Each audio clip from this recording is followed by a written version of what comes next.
Hi friends, welcome to ಗೊಂಬೆನಾಡಿನ ಕೈ ರುಚಿ. ಇವತ್ತು ನಾನು ನಿಮಗೆ ಆಂಧ್ರ ಸ್ಪೆಷಲ್ ಗೋಂಗೂರ ಚಟ್ನಿ ಮಾಡೋದನ್ನ ತೋರಿಸ್ತಾ ಇದ್ದೀನಿ. ಈ ಚಟ್ನಿನ ಸುಮಾರು 1 ತಿಂಗಳು ತನಕ ಫ್ರಿಜ್ಜಲ್ಲಿ ಇಟ್ಕೊಂಡು ತಿನ್ಬೋದು.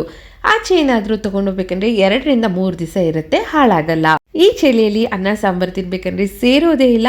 ಹುಳಿಯಾಗಿ ಖಾರವಾಗಿ ಈ ರೀತಿ ಚಟ್ನಿ ಮಾಡಿಕೊಂಡು ಬಿಸಿ ಬಿಸಿ ಅನ್ನದ ಮೇಲೆ ಹಾಕ್ಕೊಂಡು ಒಂಚೂರು ತುಪ್ಪ ಹಾಕೊಂಡು ತಿಂತಾ ಇದ್ರೆ ಆಹಾ, ಎಷ್ಟು ಚೆನ್ನಾಗಿರುತ್ತೆ ಗೊತ್ತಾ. ಮನೆಯಲ್ಲಿ ಎಲ್ಲರೂ ಇಷ್ಟಪಟ್ಟು ತಿಂತಾರೆ. ಬನ್ನಿ ಹೇಗೆ ಮಾಡೋದಂತ ನೋಡೋಣ. 1 ಕಟ್ಟು ಗೋಂಗೂರ ಸೊಪ್ಪು ತೊಗೊಂಡಿದ್ದೀನಿ. ಇದನ್ನೆಲ್ಲ ಬಿಡಿಸ್ಕೊಂಡು 2ರಿಂದ 3 ಸರಿ ಚೆನ್ನಾಗಿ ತೊಳೆದು ಇಟ್ಕೊಂಡಿದ್ದೀನಿ. ನೋಡಿ, ಗೋಂಗೂರ ಸೊಪ್ಪು ಅಂದರೆ ಈ ಥರನೇ ಇರುತ್ತೆ. ಒಂದು ಬಾಣಲಿ ಇಟ್ಕೊಂಡಿದ್ದೀನಿ. ಬಾಣಲಿಲಿ 2ರಿಂದ 3 ಸ್ಪೂನ್ ಎಣ್ಣೆ ಹಾಕ್ಕೊಳ್ಳೋಣ. ಹಸಿಮೆಣಸಿನ್ಕಾಯಿ ಖಾರ ಸ್ವಲ್ಪ ಜಾಸ್ತಿ ಇದ್ರೇ ಚೆನ್ನಾಗಿರುತ್ತೆ. ನಿಮ್ಮ ಮನೇಲಿ ಖಾರಕ್ಕೆ ಎಷ್ಟು ಬೇಕೋ ಅಷ್ಟು ನೋಡ್ಕೊಂಡು ಹಾಕ್ಕೊಳ್ಳಿ. 4ರಿಂದ 5 ಟೊಮೆಟೊ ತೊಗೊಂಡಿದ್ದೀನಿ. ಒಂದೊಂದು ಹಸಿಮೆಣಸಿನ್ಕಾಯಿ ಖಾರ ಜಾಸ್ತಿ ಇರುತ್ತೆ, ಒಂದೊಂದು ಕಮ್ಮಿ ಇರುತ್ತೆ. ನಿಮ್ಮ ಮನೆಯಲ್ಲಿ ಖಾರ ಹೇಗೆ ತಿಂತಾರೆ ಅಂತ ನೋಡಿಕೊಂಡು ಅದ್ರ ಮೇಲೆ ಹಾಕ್ಕೊಳ್ಳಿ. ಟೊಮೆಟೊ ಕೂಡ ನಾಟಿ ಟೊಮೆಟೊ ತೊಗೊಳ್ಳಿ. ಟೊಮೆಟೊ ಎಷ್ಟು ಜಾಸ್ತಿ ಹಾಕ್ತೀವೋ ಚಟ್ನಿ ಅಷ್ಟು ಟೇಸ್ಟು ಚೆನ್ನಾಗಿರುತ್ತೆ. ನೋಡಿ, ಟೊಮೆಟೊ ಹಸಿಮೆಣಸಿನ್ಕಾಯಿ ಎಲ್ಲ ಎಣ್ಣೆಯಲ್ಲಿ ಚೆನ್ನಾಗಿ ಹುರ್ಕೊಬೇಕು. ಇದೆಲ್ಲ ಚೆನ್ನಾಗಿ ಹುರಿದ ಮೇಲೆ ಗೋಂಗೂರ ಸೊಪ್ಪು ಹಾಕ್ಕೊಳ್ಳಿ. ಮೀಡಿಯಂ ಫ್ಲೇಮಲ್ಲಿ ಇಟ್ಕೊಂಡು ಗೋಂಗೂರ ಸೊಪ್ಪನ್ನ ಚೆನ್ನಾಗಿ ಎಣ್ಣೆಯಲ್ಲಿ ಹುರ್ಕೊಬೇಕು. ನಾನು ಮಾಡೋ ರೆಸಿಪೀಸ್ ನಿಮ್ಗೆ ಇಷ್ಟ ಆದರೆ ದಯವಿಟ್ಟು ಸಬ್ಸ್ಕ್ರೈಬ್ ಮಾಡಿ, ಹಾಗೆ ವಿಡಿಯೋನ ನಿಮ್ಮ ಫ್ರೆಂಡ್ಸ್ ಎಲ್ಲರಿಗೂ ಶೇರ್ ಮಾಡಿ.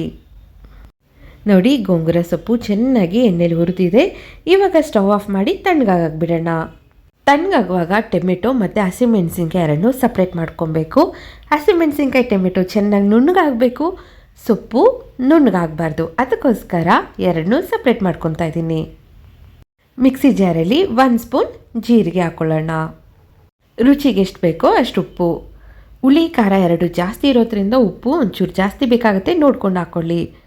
ಬೆಳ್ಳುಳ್ಳಿ, ಟೊಮೆಟೊ ಮತ್ತು ಹಸಿಮೆಣಸಿನ್ಕಾಯಿ ಏನು ತೆಗೆದು ಇಟ್ಕೊಂಡಿದ್ವಿ ಸಪ್ರೇಟಾಗಿ, ಅದನ್ನ ಹಾಕ್ಕೊಳ್ಳೋಣ. ಇದರಲ್ಲಿ ಒಂದು ಸ್ವಲ್ಪ ಕೂಡ ನೀರನ್ನ ಹಾಕ್ಕೊಬಾರ್ದು. ಇದನ್ನು ನುಣ್ಣಗೆ ರುಬ್ಕೊಬೇಕು. ನೋಡಿ, ಈ ಥರ ಪೇಸ್ಟ್ ಥರ ಆಗಬೇಕು. ಇವಾಗ ಗೋಂಗೂರ ಸೊಪ್ಪನ್ನ ಹಾಕ್ಕೊಳ್ಳೋಣ. ಮಿಕ್ಸಿನ just 1 round on and off ಮಾಡಿದ್ರೆ ಸಾಕು. ಸೊಪ್ಪು ಹಾಗೇ ಇರಬೇಕು, ತರ್ತರಿಯಾಗಿ ರುಬ್ಕೊಬೇಕು.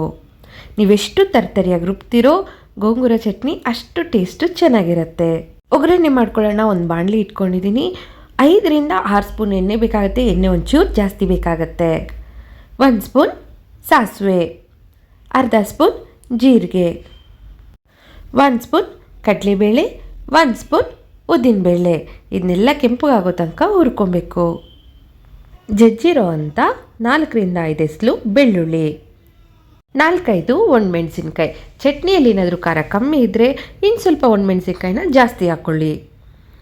ಸ್ವಲ್ಪ ಕರ್ಬೇ ಸೊಪ್ಪು, ಸಣ್ಣ ಕಟ್ ಮಾಡಿರೋ ಅಂಥ ಕೊತ್ತಂಬರಿ ಸೊಪ್ಪು ಸ್ವಲ್ಪ ಜಾಸ್ತಿ ಹಾಕಿ ಟೇಸ್ಟು ಚೆನ್ನಾಗಿರುತ್ತೆ. ಈ ಚಟ್ನಿ ಚಿಕ್ಕವರಿಂದ ದೊಡ್ಡವರವರೆಗೂ ಎಲ್ಲರಿಗೂ ಇಷ್ಟ ಆಗುತ್ತೆ. ಒಂದು ಸಾರಿ ಟ್ರೈ ಮಾಡಿ ನೋಡಿ. ಲೋ ಫ್ಲೇಮ್ ಇಟ್ಕೊಂಡು ಚಟ್ನಿ ಹಾಕ್ಕೊಬೇಕು. ಚಟ್ನಿನ ಒಂದು 3ರಿಂದ 4 ನಿಮಿಷನಾದರೂ ಎಣ್ಣೆಯಲ್ಲಿ ಚೆನ್ನಾಗಿ ಹುರ್ಕೊಬೇಕು. ಆಂಧ್ರದಲ್ಲಿ ಈ ಚಟ್ನಿ ತುಂಬ ಫೇಮಸ್ಸು. ಕರ್ನಾಟಕದಲ್ಲಿ ಕೂಡ ಆಂಧ್ರ ಮಿಲ್ ಸಿಗೋ ಅಂಥ ಹೋಟ್ಲುಗಳಲ್ಲಿ ಗೋಂಗೂರ ಚಟ್ನಿ ಕೊಡ್ತಾರೆ. ನೋಡಿ, ಈ ಥರ ಎಣ್ಣೆ ಬಿಟ್ಕೊಳ್ಳೋ ತನಕ ಚೆನ್ನಾಗಿ ಹುರ್ಕೊಬೇಕು. ಇವಾಗ ಗೋಂಗೂರ ಚಟ್ನಿ ರೆಡಿಯಾಗಿದೆ, ಸರ್ವ್ ಮಾಡೋಣ. ನೋಡಿದ್ರಲ್ಲ, ಗೋಂಗೂರ ಚಟ್ನಿ ಎಷ್ಟು ಈಸಿಯಾಗಿ ಮಾಡ್ಬೋದು ಅಂತ. ಖಂಡಿತವಾಗ್ಲೂ ನೀವು ಟ್ರೈ ಮಾಡಿ. ನಿಮ್ಮ ಮನೇಲಿ ಎಲ್ಲರಿಗೂ ಇಷ್ಟ ಆಗುತ್ತೆ. ನಿಮ್ಮೆಲ್ಲರಿಗೂ ಇಷ್ಟ ಆದರೆ ಲೈಕ್ ಮಾಡಿ, ಹಾಗೆ ವಿಡಿಯೋನ ನಿಮ್ಮ ಫ್ರೆಂಡ್ಸ್ ಎಲ್ಲರಿಗೂ ಶೇರ್ ಮಾಡಿ. Thank you.